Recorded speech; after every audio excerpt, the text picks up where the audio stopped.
বন্ধুরা, অনেক বছর আগে আমি একটা সিনেমা দেখেছিলাম, জানোয়ার আর ইনসান।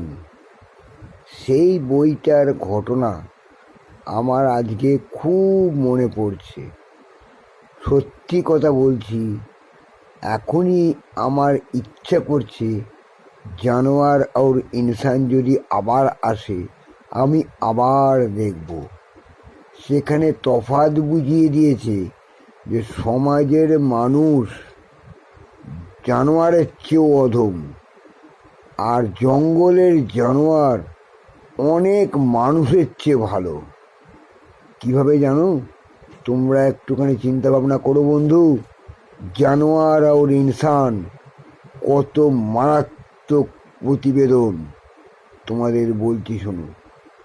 দেখবে ভাল্লুক জানোয়ারের মধ্যে পড়লেও সে কিন্তু মরা মানুষ কখনো খায় না।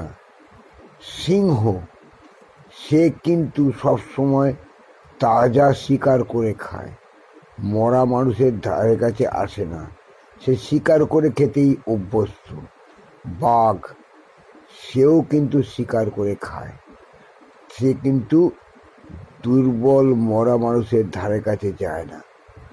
তাহলে দেখছো, এই জানোয়ারদের মধ্যেও একটা বিবেক, বুদ্ধি এবং তফাৎ আছে তার খাদ্য খাদকের মধ্যে।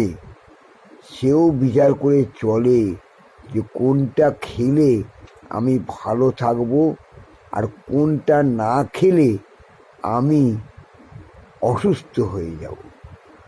তাই বলছি বন্ধুরা, এইটুকু তফাৎও অনেক আমাদের সামাজিক মানুষের মধ্যেও নেই, তাই তারা জানোয়ারের চেয়েও অধম। দেখো না, কত দাঙ্গা হাঙ্গামার মধ্যেও ভালো ভালো নিরীহ মানুষদের ধরে ওরা নির্বিচারে গুলি করে মারছে, কুপিয়ে মারছে, বিভিন্নভাবে তাদের অত্যাচার করছে এবং তাদের জীবনে শেষ করে দিচ্ছে, পরিবার ধ্বংস করে দিচ্ছে, ছোট ছোট শিশুদের মেরে দিচ্ছে, অনাহারে কত মৃত্যু হচ্ছে। এই যে যুদ্ধ বিগ্রহ, কত মানুষের মৃত্যু হচ্ছে, নিরীহ মানুষের মৃত্যু হচ্ছে। এরা তো জানোয়ারের চেয়েও বেশি অধম কাজ করছে।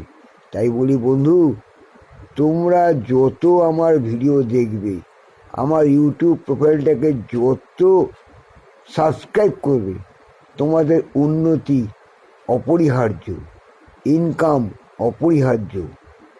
তাই বলছি বন্ধু, আমার ইউটিউব প্রোফাইলটাকে এক্ষুনি সাবস্ক্রাইব করো, জীবনে উন্নতি করতে পারবে।